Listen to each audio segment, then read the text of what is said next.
নমস্কার বন্ধুরা, নবদিগন্ত চ্যানেলের পক্ষ থেকে আপনাদের সকলকে জানাই স্বাগতম। তো বন্ধুরা, এই মুহূর্তে আমি আপনাদের যে আপডেটটি দিতে চলেছি এই বিষয় নিয়ে অনেকেই কিন্তু উদ্বিগ্ন, অনেকেই কমেন্ট করছেন, অনেকে পার্সোনালি মেসেজ করে জানতে চাইছেন। তো আপনাদের জন্য ভিডিওটি বানাচ্ছি যে 3929 মামলায় রিকল হওয়ার সম্ভাবনা কতটা রয়েছে। অর্থাৎ এখনও পর্যন্ত অর্ডার কপি আপলোড হয়নি, সেই অর্ডার কপিতে কিছু চেঞ্জ হতে পারে কিনা, বা 3929 সিটে নিয়োগের অর্ডার দেবেন কিনা বিচারপতি, এই বিষয় নিয়ে অনেকেই কিন্তু জানতে চাইছেন। তো আপনাদের জন্য এই ভিডিওটি তৈরি করছি। তো আপনারা বিস্তারিত তথ্য জানতে পারবেন এই ভিডিওর মাধ্যমে। এবং সবথেকে বড় কথা, অর্ডার কপি আপলোড হতে এত দেরি হচ্ছে কেন, সব কিছু আলোচনা করব। কিন্তু তার আগে বলে রাখি, যারা প্রথমবার চ্যানেলটি ভিজিট করছেন আপনারা অবশ্যই চ্যানেলটিকে সাবস্ক্রাইব করে নেবেন এই ধরনের আপডেট সবার আগে সবার প্রথমে পাওয়ার জন্য। তো চলুন তাহলে আমরা এবার দেখে নিই যে 3929 মামলা নিয়ে ঠিক কী তথ্য উঠে আসছে।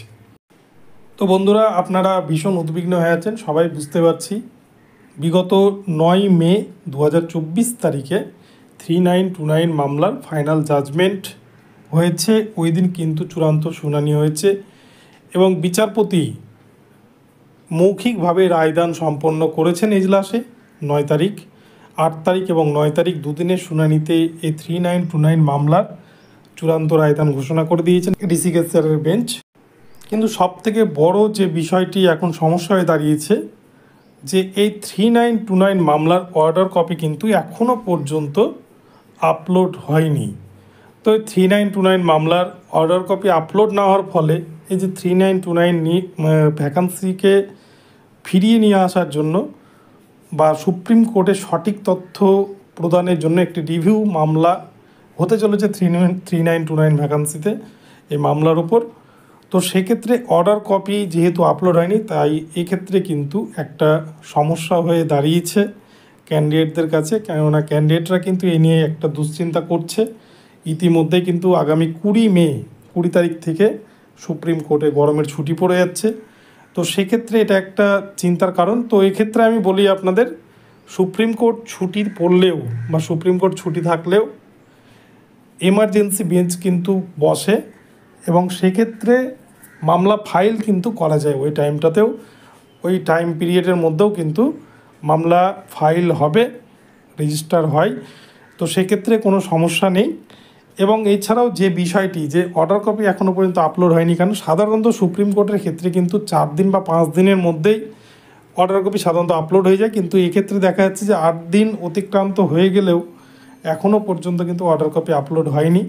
তো এই বিষয় নিয়ে অনেকে প্রশ্ন করছেন যে রিকল হওয়ার সম্ভাবনা কতটা, বা বিচারপতিরা পুনর্বিবেচনা করছেন কিনা বিষয়টি নিয়ে, এখনও যেহেতু অর্ডার কপিতে সই করেননি। তো এই ক্ষেত্রে আমি বলবো যে বন্ধুরা, সত্যি কথা বলতে একবার যখন কোনো কিছু জাজমেন্ট হয়ে যায় তখন কিন্তু সেই জায়গায় রিকল হওয়ার সম্ভাবনা বা চান্স অনেকটাই কম থাকে। এবং সেক্ষেত্রে একটাই পথ আছে যে রিভিউ করা, রিভিউ পিটিশন দাখিল ছাড়া কিন্তু অন্য কোনো পথ নেই। তাই হয়তো কোনো কারণবশত অর্ডার কপি আপলোড হতে দেরি হচ্ছে বা কোনো টেকনিক্যাল কারণও হতে পারে। কিন্তু এক্ষেত্রে বিচারপতিরা এই বিষয়টাকে নিয়ে আবার ভাববে, এই জায়গায় কিন্তু আসার সম্ভাবনা আমার মনে হয় ব্যক্তিগতভাবে খুবই কম। তো যাই হোক, যদি রিকল করে তাহলে তো খুবই ভালো খবর। 3929 জন ক্যান্ডিডেট নতুন করে চাকরির সুযোগ পাবে। তবে দেখা যাক, আজকে অথবা কালকের মধ্যে হয়তো কিন্তু এই অর্ডার কপি আপলোড হয়ে যেতে পারে ওয়েবসাইটে। তো দেখা যাক শেষ পর্যন্ত কি হয় বা কবে আপলোড হচ্ছে, এটাই দেখার। তো বন্ধুরা, এই পর্যন্ত রইল আপডেটটি।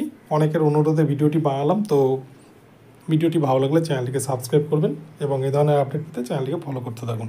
ধন্যবাদ সকলকে, সকলে ভালো থাকবেন। পরবর্তীতে আবার নতুন আপডেট নিয়ে আসবো।